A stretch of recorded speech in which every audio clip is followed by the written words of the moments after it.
Magandang wisdom ito. Huwag kang magsasalita sa hangal, sapagkat ang sasabihin mong karunungan sa kanya ay wala ring kabuluhan. Alam niyo po, ito yung natutunan ko sa pagbabahagi ng Word of God sa kalsada, sa mga schools, or kahit dito sa social media. Kasi before, ang mindset ko po, lahat ng tao tatanggap yan, basta loving at gracious ka mag-explain sa kanila.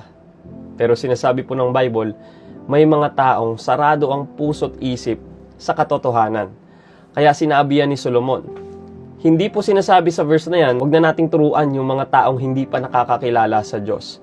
Okay? Ang tinutukoy po dyan ay yung mga taong ayaw tumanggap ng karunungan. Ayaw makinig sa review, ayaw makinig at magpatama, at patuloy na kumakapit sa kanyang sariling kaisipan. Kaya wisdom din po na umiiwas minsan kapag na-discern mo na kahit anong ebidensya ang ilatag mo para maintindihan at maunawaan ng kausap mo yung katotohanan, hindi niya tatanggapin.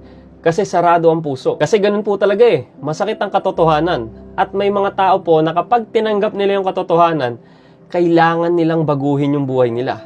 Kaya maraming ayaw sa liwanag at katotohanan. Ito ang hatol, dumating ang liwanag sa sanlibutan. Ngunit mas pinili ng mga tao ang kadiliman kaysa sa liwanag dahil masama ang kanilang mga gawa. Minsan, dalawang klase ng tao yung nakakausap natin. Ito po, base sa experience ko. Kapag nag-share po ako, minsan ganito yung nangyayari. Yung isa, makikinig siya, at pag ninilay-nilayan niya yung narinig niya, titignan kung totoo. Yung isa, mangungut siya. Yung isa, magpapakumbaba, magsisisi, lalapit sa Diyos. Yung isa, lalong magmamatigas. Kasi po ang salita ng Diyos, hindi lang nadaan sa tenga yan. Tumatagos pati sa puso. Pero kapag matigas ang puso ng isang tao, kahit gaano ka pa kagaling mag-explain, kahit gaano pa kataas ang tinapos mo, kahit gaano kadami pang ebidensya ang ilatag mo sa kanya, hindi niya tatanggapin yon.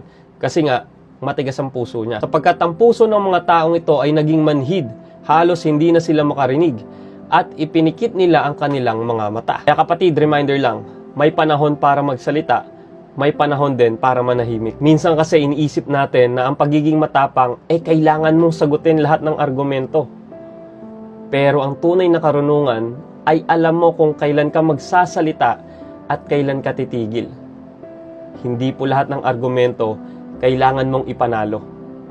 Minsan, ang pinakamatalinong sagot ay katahimikan. Amen?